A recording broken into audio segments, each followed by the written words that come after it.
Баршаңызға қайырлы күн достар. Бүгін өте дәмді болып шығатын, әрі көп уақытты талап етпейтін бризоль тағамын дайындайтын боламыз. Видеоны соңына дейін қарап, менің каналыма тіркеліп, лайк баса кетіңіздер. Ең алдымен гарнирімізді пісіріп алатын боламыз. Мен гарнирге күрішті пісірдім. Қызып тұрған қазанымызға майымызды құйып, майымыз қызғаннан кейін барып күрішімізді жуып тазалап салатын боламыз. Күрішімізді салып, оның үстіне тұзымызды салып, жақсылап қуырамыз күрішті. 1-2 минут аралығында. Арасында араластырып тұру қажет. Жақсылап қуырылған күріштің үстіне бетінен асып тұратындай етіп су құямыз. Суымыз бір қатты қайнағаннан кейін видеодағыдай астын ең аз отқа қойып 1-20 минуттай пісіретін боламыз. Мінекей менің күрішім дайын болды. Гарниріміз көріп тұрғандарыңыздай күріш деген бөлек-бөлек болып, әдемі болып піскен. Осы рецепт бойынша жасасаңыздар, міндетті түрде осылай әдемі болып шығады. Енді бризольдің өзіне кірісеміз. Менде мында тауықтың еті фарш қылып өткізіп алдым. Оның үстіне дәміне қарай тұзын септім. Сіздер мына жаққа тауықтың етін емес, колбаса немесе сиыр етін қолдансаңыздар да болады.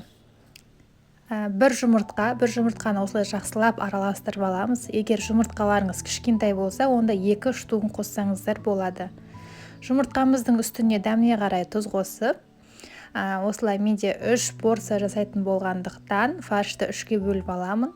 Осылай қолымызға шарик етіп жасап алып, целлофанға қойып, жаңағы домалақ қылдырып, жаңағы тарелкамыздың бетіне келетіндей етіп жасап алатын боламыз, формасын шығарып. Осылай целлофанға жасасаңыздар, осылай алған кезде де ыңғайлы болады. Жұмыртқамыздың үстіне қойып, қазір майға қуыратын боламыз. Табамызға майымызды құйып, қатты қызғаннан кейін осылай бризолімізді пісіріп аламыз. Видеода көріп тұрғандарыңыздай етіп, табаға жаңа бризолімізді құйып аламыз. Бір жақ шетін жұмыртқамыз піскенше қуырамыз да, ал екінші жағын 2-3 минуттай орташа отта ұстайтын боламыз. Жаңағы фаршымыз жақсы пісу үшін. Егер колбаса қоссаңыздар, онда жұмыртқаның уақытысымен тез арада алсаңыздар болады. Енді дайын болған бризоліміздің үстіне осылай өз қалауларыңызға қарай сыр, жаңағы укроп қоссаңыздар болады, ол міндетті емес. Оның үстіне кетчуп, майонезімізді жағып, осы ыстық күйінде орап алатын боламыз. Егер суыған кезде орасаңыздар, ол дұрыс оралмай қатты сынып кетеді. Сондықтан осылай ыстық күйінде ораған дұрыс. Енді екінші бризолімізді дәл солай жасайтын боламыз. Мен тек жұмыртқаға жаңағы укропты араластырып жасадым. Ол өз қалауларыңызға қарай.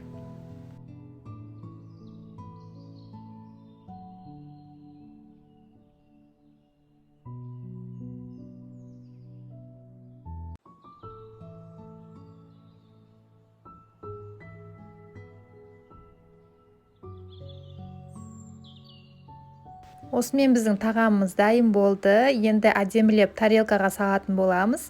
Осылай бризолімізді саламыз, қасына күрішімізді саламыз. Осылай домалақ кез келген ыдысқа салып алсаңыздар болады. Мұнда гарниріне міндетті түрде күріш емес, макарон, гречка, пюре сияқтыларды пісірсаңыздар да болады. Қасына сәндік үшін, әдемі көріну үшін қияр және помидорды осылай қойдым. Помидорды розочка ретінде жасадым. Бризоліміздің үстіне кетчуп, майонезді осылай әдемі етіп себетін боламыз. Осымен біздің бризоліміз дайын болды. Сіздер де міндетті түрде жасап көріңіздер, өте дәмді шығады және де көп уақыттарыңыз кетпейді. Менің каналыма тіркеліп, лайк басып, комментарий жазып қойыңыздар. Видеоны соңына дейін көргендеріңізге рахмет.